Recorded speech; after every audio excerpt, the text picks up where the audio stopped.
Hello guys, welcome to another episode of Fairy Tale 489's review. As you know, clues, cues and reviews. Doing that weekly review, getting up to date, and let's see what we can talk about. So this chapter is called Universe 1. It basically happens over three areas. The first one is with August and Lucy's crew, then about the whole fairy glitter situation, and then about the Acnologic situation. So we'll start off with the August. Now this chapter, if you wanted to break it down to three elements, was relatively simple, even though it covered so long, but you could actually break it down in a few words. So basically, August was pissed, and he basically said, "Die, motherfucker, die!" And then he sent out this big ass boom attack that literally took over the place. It covered the place in light, to the point where Brandish was more than likely destroyed. But then, while Brandish was going down, Lucy went to help, Natsu went to help, and then Mess was being a bitch. Yeah, funny how that works out with Mess sorting most of the problem out in the first place. So the fact that he could do that very quickly and the whole kind of continent pretty much shows what kind of power he's wielding. We don't know what's happened, we just know that everyone was engulfed in a bright light. Speaking of light and glitter, fairy glitter. So we go back to underneath the guild and we just see fairy glitters being launched, and it basically cracks the lacrimal crystals that the first is in. Now the first is alive. The spirit has gone to her body. She's alive, but she can't move. She's immobile because she hasn't used her body in a very long time. I mean, her physical body. So there's the whole thing about, there's basically muscle breakdown and all that kind of stuff, which basically means from a power point of view, from a magic kind of force point of view, she's not going to be much help just yet. She can't really be coming to play. She can be taken hostage and used by Zeref, but she can't be of great help just yet. So that's the key point with that one.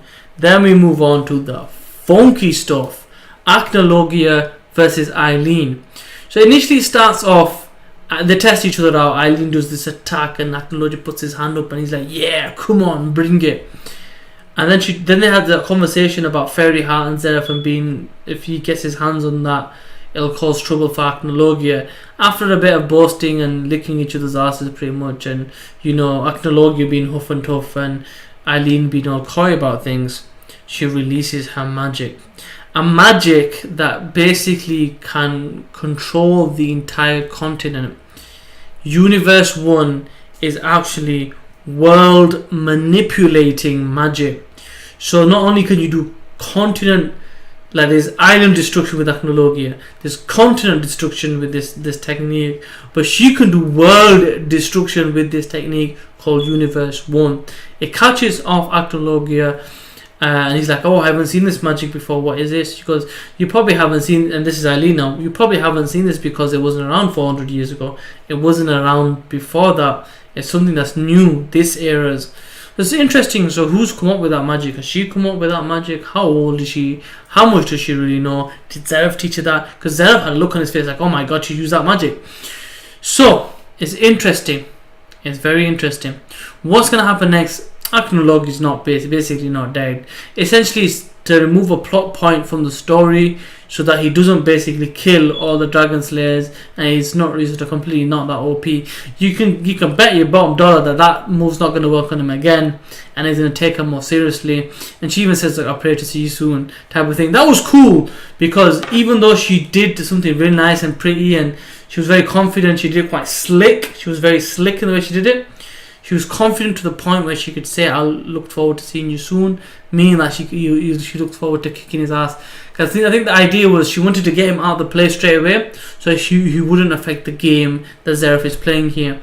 And then once that pawn and that knight or the rook or whatever chess piece you want to refer to him as is out of the way, then the real games can begin. Because we've still got August in play, we've still got Eileen in play, you've still got Invel in play, you've still got but not Bradman, what's the other character called? Rahim in play.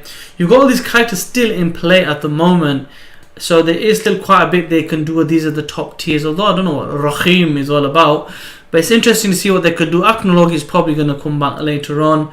I'm interested to see what's happened with Natsu and them folk. I don't want Brandish to be dead. She's turning the corner. She's becoming a better person. Doesn't have the mess, is a bit of a dick.